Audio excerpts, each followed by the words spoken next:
So the more I've been in school, the better I get at it. And it's not like because I'm learning more. I'm obviously learning more. But what I'm really learning is how not to show up authentically as myself, because when I did that, I got a 3.0 because people are like, you're studying wrong, you're doing it wrong, you're going too deep, no one cares about that. You don't need to know that bit of information. How the hell do you know about? Okay, sure, we'll just go with it. We're gonna go right on with it, okay? And so the thing is, what I know, what the thing that I learned is how I need to show up to function well in this space, right?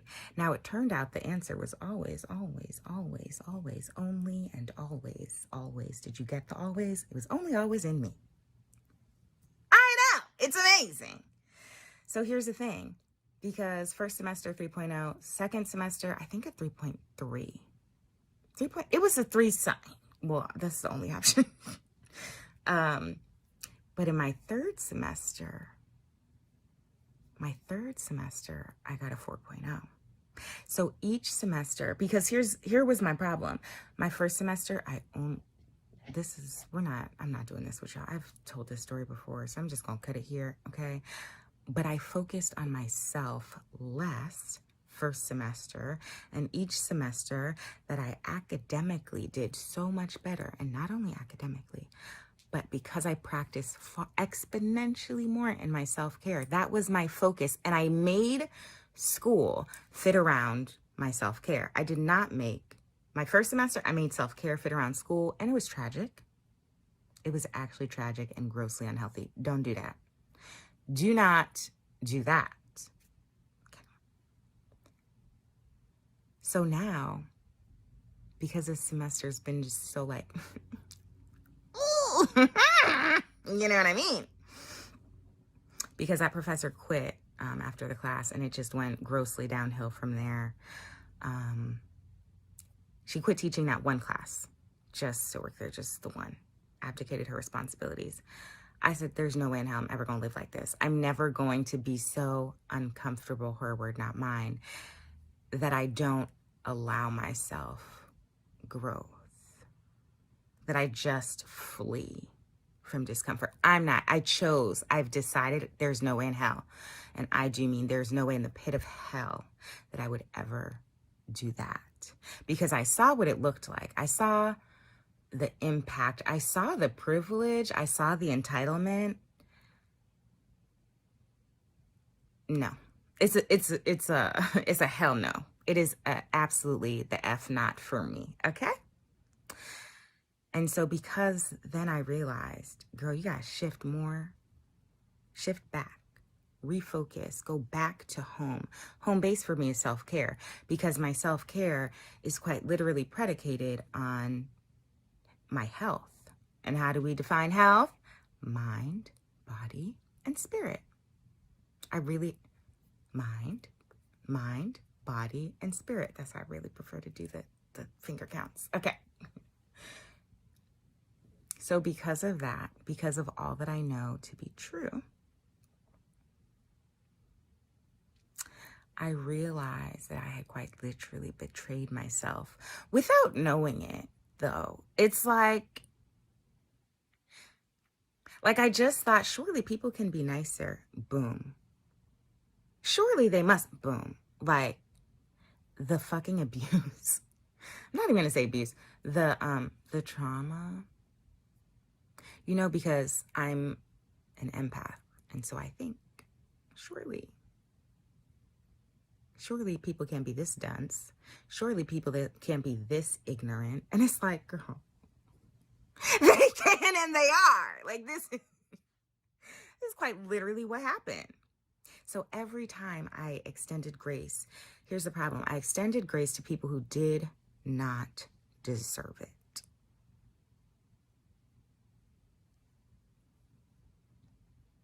Because I think everyone's like we all think everyone is like us. We don't know that the things that we do are abnormal until we're older. until we start talking to other people. And then we're like, damn, other people don't do this. Ooh, okay. Ooh. And then we go to therapy and we figure our shit out, right? And so I did all that. And so now what I know is, one, people must prove themselves to me.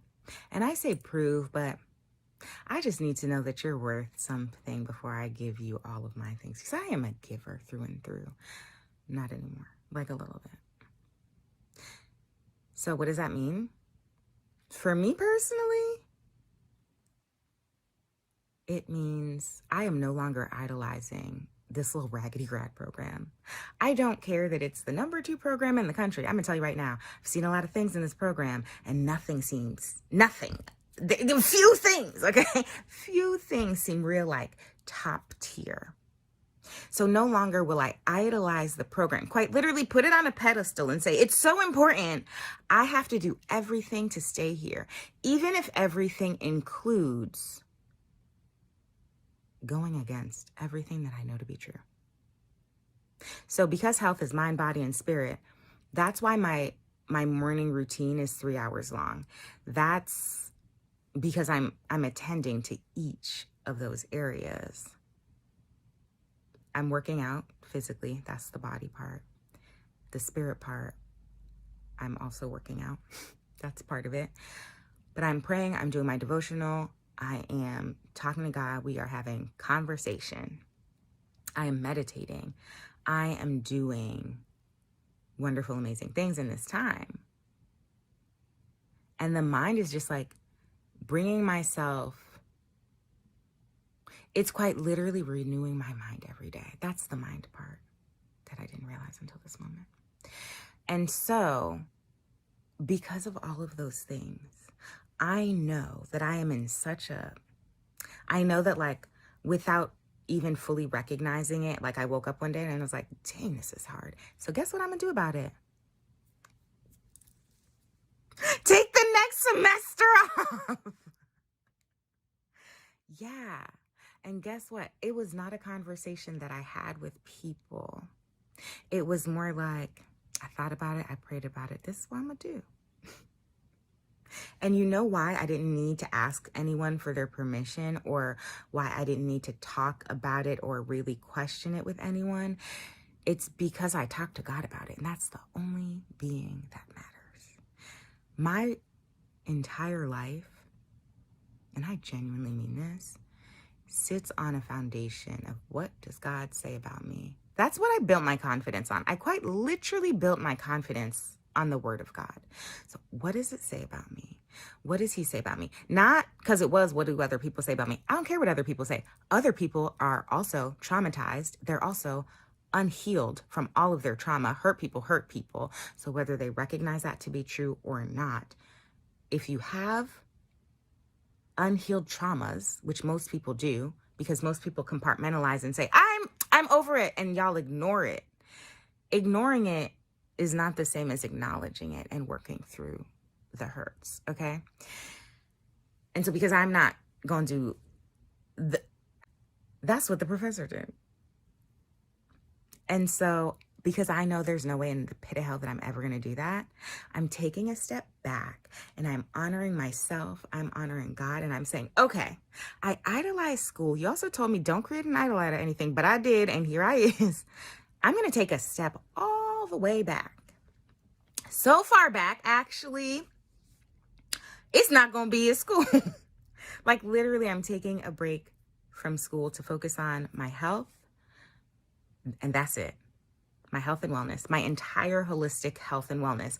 This entire company, Extend Yourself Grace, is predicated. It sits on extending yourself grace, but you have to know when to extend it. Don't extend it to people all willy-nilly like I did, okay?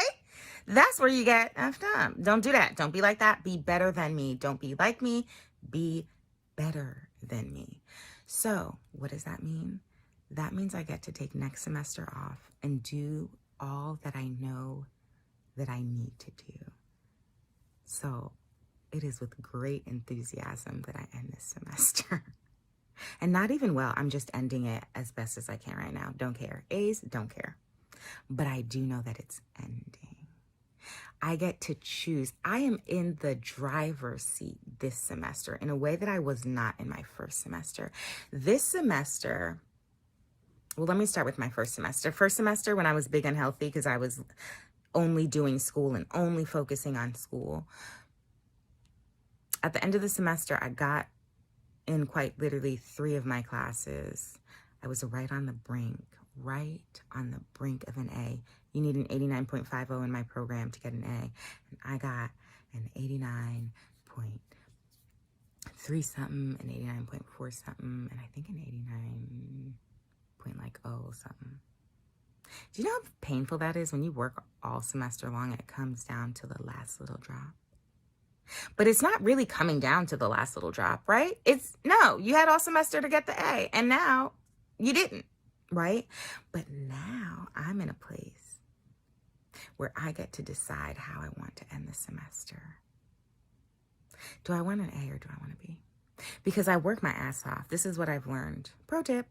I've worked my ass off in my program at the beginning of the semester so that at the end of the semester, when I know I'm going to be tired, I don't have to work as hard, but I can still get the same A. It's the same A. I put all this work up at the front, at the onset, when I am good. I feel rejuvenated. I'm like ready to roll. I didn't feel that way this semester though, because I was still exhausted. And in hindsight, I'm not really sure why. And that's not true. I do know why. In hindsight, I'm exhausted because I've been betraying myself the entire time I've been in this program. Not the entire time, but for most of it. And when you betray yourself, you be upset with other people, but it's not their fault because you did it. You're responsible, and I am. And I'm so responsible, in fact, that I get to I have the privilege to decide not only to take a semester off from school, to take a leave of absence, but I also have the privilege to decide, okay, girl, if you want to get the A, you can. But do you really want to work that hard? Do you want to betray yourself again, Joval, to get an A? And I'm going to tell you right now, the answer is no. I don't think so. I don't know. Like, I already thought about it last weekend. It's a hard-ass no for me. It's the hardest no. It's actually it's like a hard no, like no, full stop, boom, mind your business, shut your face. Boom, no. But also, it's the easiest no I've ever made, that I've ever said in my life. And I was enticed for a second because one of my professors, in watching a lecture, she was like, if you need something to ask, we gonna say yes. And then I was like, oh, maybe I should get the A. But then I'm like, girl, you just decided yesterday. Not even yesterday, literally just before watching the lecture. It's a no. So just because someone sweetened the deal don't mean it's a yes. Conviction says, well, it was a no 5 minutes ago. It's still a no now. So I am clearly beyond excited. I am ecstatic to be in the place now at this point in this semester where I get to decide, do you want the A or not? And I'm choosing no. I'm not fighting for it like I did in my first semester, hoping, wishing, wanting, putting everything in that basket. And then when I don't get it, I'm disappointed. No, this time I have the freedom of choice. And I'm choosing B's for my own health and wellness. I am choosing B's. I'm gonna tell you right now. If you told me this at the start of the semester, I would have called you probably a liar. That's actually untrue because Patrice Washington, who I follow, she's actually the one that runs the business incubation program that I just completed. But like, I'm actually definitely going back to redo.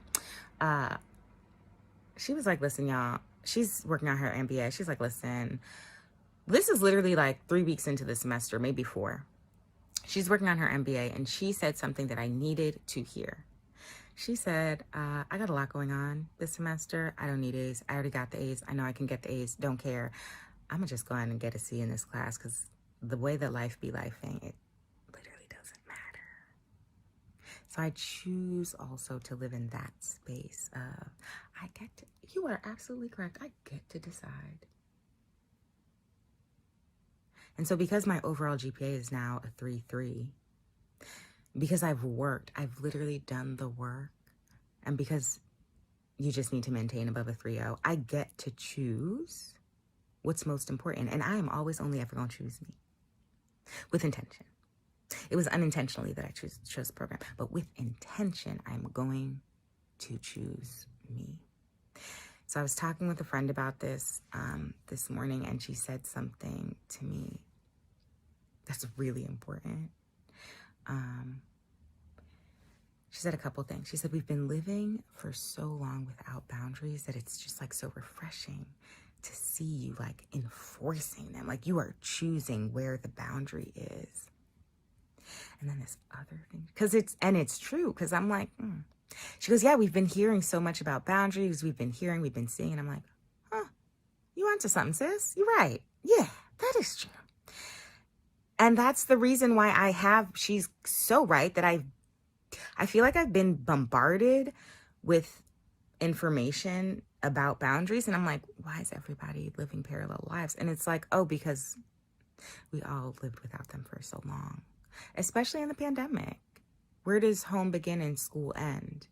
Where does home, school, work begin and end when you live in, are quite literally living and doing all of the things in the very same space? How are you supposed to, if you ever do work in your bed, how are you supposed to distinguish, separate work from home? When you're trying to sleep and you got your laptop in your bed, that's not going to be an easy solution. That's not one of the things you go, just don't think about it. Well, then obviously you're going to think about it. Okay, playa? That's what we do. Hello, Pavlov's dog. You hear the bell and you're like, right? So you see the computer and you're thinking work. You see the bed and now you're thinking work. But the bed is sacred. The bed is for sleep. It's for rest. It's productive. It's divine. It is restorative. It quite literally generates newness in your body. It restores, it cleanses. And I say that from a very scientific background, like with the full science behind it. Like you got dementia, you got some Lewy bodies, got some buildup of excess protein in your brain that's not supposed to be there. Sleep. You need sleep. You need to sleep. Because sleep is such a regenerative, renewing, restorative, productive, healthy process that when you sleep, when you get more sleep, you got fewer issues, fewer Lewy bodies building up. They're being restored. They're able to be cleared out because, your body knows what the hell it needs to do because God made your body. He said it's intricately and wonderfully made, and he meant it. If you get enough sleep now, which I have not been doing, I know that I am at a significant increase for future cardiac adverse events, like genuinely when you don't get enough sleep,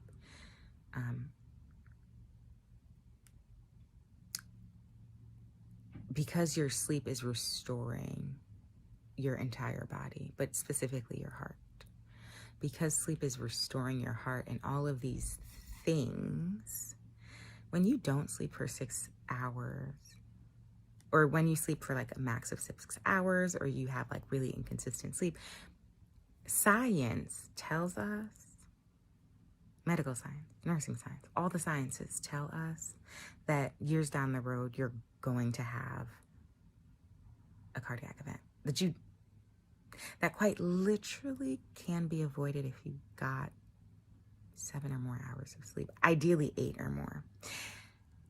And so how can I know that? How can I have done the research on that in my, I believe, second semester? How? And pretend that I did not know. I refuse to be ignorant. I refuse. I refuse. I refuse. I refuse. I refuse to be ignorant, because then when I'm 60 and Lord willing, I'm going to wake up at 60, right? Inshallah, I wake up at 60 and then I have a heart attack. Well, I don't get to say, well, I didn't know. No, girl, you did know. You knew it when you were 38, but you didn't do anything. I'm not going to do it. No. So I'm not going to let this program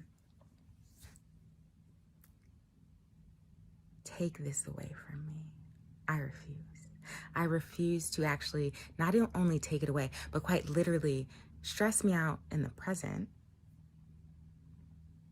So much so that it stresses me out already in the future. Like, what the hell? Y'all, we really subscribe to this BS. We really think it is okay. And what I'm telling you is that it is not. I will no longer be indoctrinated by foolishness. I will no longer be indoctrinated to allow and to accept bad behavior. I'm just not going to do it. It's the hardest of no's for me. Hardest. So maybe this is an opportunity to say, well, damn, if Joval and all these other people are out here doing what they need to do for themselves, have you stopped and asked yourself that? Because we always ask other people that. And I ask that the most out of everyone. And like, put a hemp flow. When I introduce myself to a patient, I go, hey, my name's Joval. I'm a student nurse. I'm your new bestie. Listen, my job here is to make you 1% more comfortable. Just 1%. Whatever you need, just let me help you be 1% more comfortable. So how is it that I can ask that of literally everyone but myself? That's crazy. That's literally crazy. That doesn't even align with my own values and beliefs.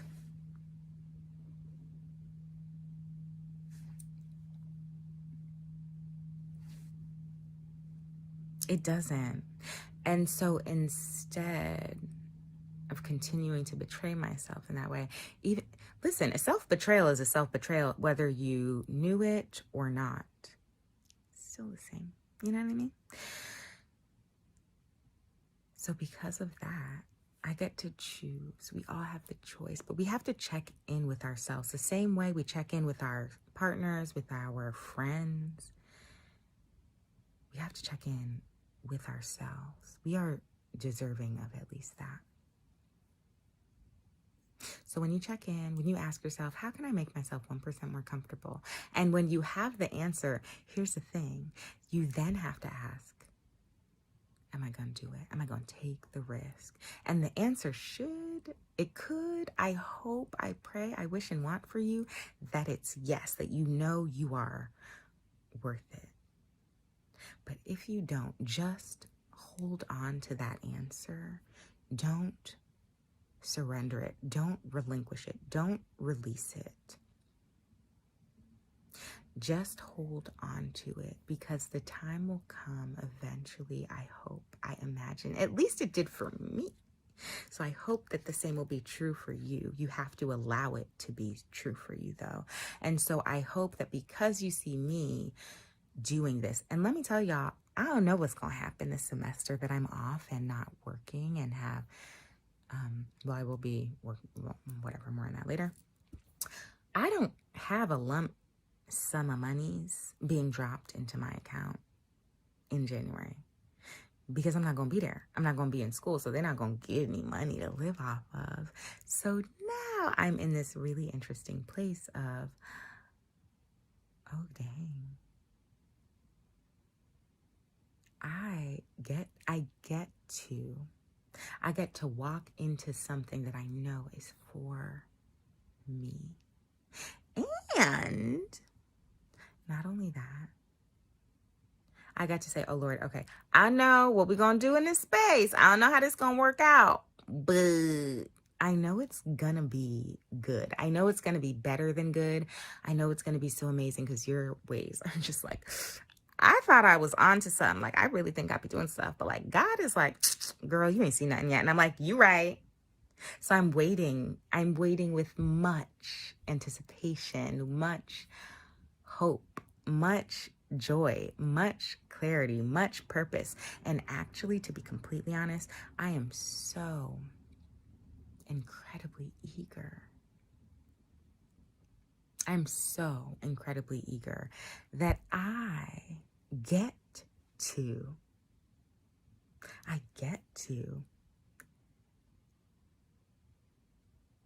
work on the things that I say are important to me. So I get to work on extend your self-grace. I get to devote full-time entrepreneurship, full-time self-carership. I was trying to, it didn't work. The point remains. So I don't know where I'm going. I don't know how this is going to turn out, but I trust and know with the fullest of confidence it's going to be amazing. And so I'm going to take y'all along for the ride. Like, you're welcome to come for the ride. You know what I mean? It's like open invitation. I'm going to just be posting things about it randomly. And you get to see what I'm up to. And started from the bottom. Now we here. I don't know where here is going to be. You'll figure it out together. But it's going to be amazing. I'm excited. And I hope that by me stepping out completely on faith, that you too will step out on faith in a new way for you. Now, don't do it Joval's way, because you're not Joval. I want you to do it your way for you. And let's see what happens. So maybe that means like you just implement this tiniest, smallest thing. And I do mean small. We're going to get more on that later, but do something for you in the same spirit of newness, of healing, of restoration, of joy, of ease. Do something that makes your life just 1% easier, just 1% more comfortable. Not ignorant. Don't choose ignorance. Comfortable. Don't flee. Okay, that's ignoring. Okay, don't do that. One thing that you know deep in your being you can do, but you haven't done, but you know you can, and you know it's within you. I'm gonna challenge you to pull that card on out and do it. All right, be well, y'all. Love you.